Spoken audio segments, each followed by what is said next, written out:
दोस्तों 1947 वो साल जब भारत को आज़ादी मिली, लेकिन कश्मीर का मुद्दा मानो वहीं अटक गया। महाराजा हरि सिंह के बाद लगा जैसे कश्मीर को किसी की नज़र लग गई हो।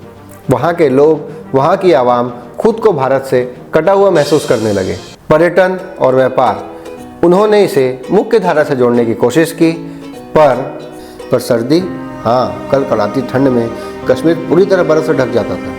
कनेक्टिविटी खत्म हो जाती थी। ऐसा लगता था मानो वो हिस्सा भारत से कट दूर चला गया हो। ये एक ऐसी मुश्किल थी जो दशकों से हमें कचोट रही थी, लेकिन भारत ने हार नहीं मानी। 1970 में तत्कालीन प्रधानमंत्री इंदिरा गांधी के शासनकाल में एक सपना देखा गया, एक ऐसा सपना जिसका मकसद था कश्मीर को रेल लाइन के जरिए भारत से हमेशा के लिए जोड़ना, ताकि 24/7 आवागमन हो सके, व्यापार चल सके और सर्दी कश्मीर को हमसे अलग न कर सके। इस महाप्रोजेक्ट का नाम था USBRL, Udhampur Srinagar Baramulla rail link. यह सिर्फ एक विचार था दोस्तों, जिसे 1994 में PV नरसिम्हा राव की गवर्नमेंट ने औपचारिक मंजूरी दी और 2002 में अटल बिहारी वाजपेयी जी की सरकार में इस पर असली काम शुरू हुआ।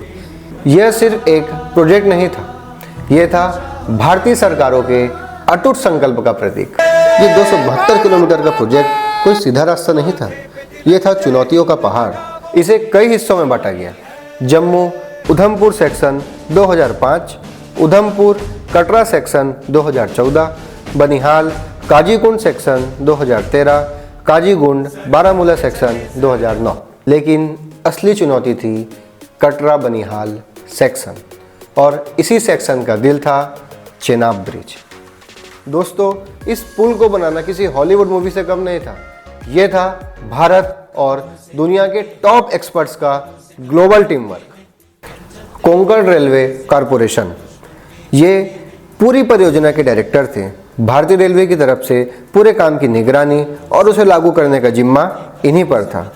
अफकॉन्स इंफ्रास्ट्रक्चर, ये हमारी अपनी भारतीय कंपनी जिसने VSL इंडिया और साउथ कोरिया की ultra construction and engineering company के साथ मिलकर पुल के डिज़ाइन और कंस्ट्रक्शन का कॉन्ट्रैक्ट संभाला।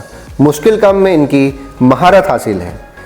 IIS बेंगलुरु और IIT दिल्ली, ये हमारे देश के दिग्गज वैज्ञानिक और रिसर्चर्स थे। इन्होंने पुल की नींव की सुरक्षा, पहाड़ों की स्थिरता और भूकंपीय विश्लेषण जैसे सबसे पेचीदा काम किए। इनकी रिसर्च के बिना ये पुल असंभव था। DRDO, उन्होंने इस पुल को ब्लास्ट प्रूफ बनाने की मदद की, यानी ये पुल किसी भी हमले का जवाब देने के लिए तैयार है। स्टील अथॉरिटी ऑफ इंडिया, इस महाकाय पुल के लिए हजारों टन स्टील की सप्लाई इन्होंने की। इनकी क्वालिटी ने ही इस पुल को मजबूती दी। फिनलैंड की WSP ग्रुप, इन्होंने इस पुल के वायाडक्ट और नींव का डिज़ाइन बनाया। जर्मनी की लियोनहार्ड एंड्रिया एंड पार्टनर, इन्होंने इस विशाल आर्क का मास्टरपीस डिज़ाइन तैयार किया। साउथ कोरिया की अल्ट्रा कंस्ट्रक्शन में ये भी एक अहम पार्टनर है। स्विट्जरलैंड की मैजीवा, इन्होंने पुल के लिए स्पेशल गोलाकार स्टॉपर बेयरिंग दी जो इसे भूकंप में लचीलापन देते हैं। इन सब ने मिलकर अपनी जी जान लगा दी। दशकों की मेहनत, घंटों के प्लानिंग, अनगिनत चुनौतियों का सामना, और आज इन सब की मेहनत रंग लाई। तो आइए दोस्तों, अब देखते हैं कि इस मास्टरपीस की क्या क्वालिटी है। ये 1315 मीटर लंबा स्टील आर्क और कंक्रीट का ढांचा है। इसकी ऊंचाई नदी तल से 359 मीटर है। जी हाँ, पेरिस के एफिल टावर से भी 35 मीटर ऊंचा। 28,607 मीट्रिक टन स्टील से बना है ये पुल। टेक्ला सॉफ्टवेयर जैसे एडवांस टेक्नोलॉजी ने इसका 3D मॉडल बनाया है और इसकी हर एक बारीकी पर काम किया है। सिर्फ ऊंचा नहीं, अजेय भी है। इसे 120 सालों तक चलने के लिए डिज़ाइन किया गया है। 100 किलोमीटर प्रति घंटे की रफ्तार से इसमें ट्रेन भी दौड़ेगी। ये रिएक्टर स्केल पर 8 तक के भूकंपों को झेल सकता है। ये 40 टन TNT के बराबर विस्फोट का भी सामना कर सकता है। -20 डिग्री सेल्सियस की ठंड और 266 किलोमीटर प्रति घंटे की तूफानी हवाओं में भी अडिग खड़ा रहेगा। और सबसे अहम बात, इसे ऐसा बनाया गया है कि अगर एक पिलर हट भी जाए तब भी ये 30 किलोमीटर प्रति घंटे की स्पीड से चालू रह सकता है। दोस्तों, ये सिर्फ इंजीनियरिंग नहीं, बल्कि राष्ट्रीय सुरक्षा की भी गारंटी है। कश्मीर को देश से जोड़ना यह सिर्फ एक नारा नहीं था, यह था भारत का दिल से किया गया वादा।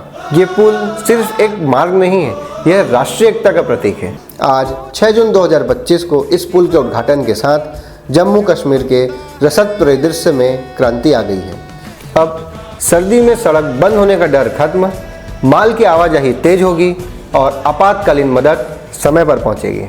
और आज सिर्फ चेनाब ब्रिज ही नहीं, प्रधानमंत्री मोदी ने भारत के पहले केबल स्टेयर्ड रेलवे ब्रिज अंजी का भी उद्घाटन किया है और श्री माता वैष्णो देवी कटरा से श्रीनगर तक 2 वंदे भारत एक्सप्रेस ट्रेनों को हरी झंडी दिखाई है।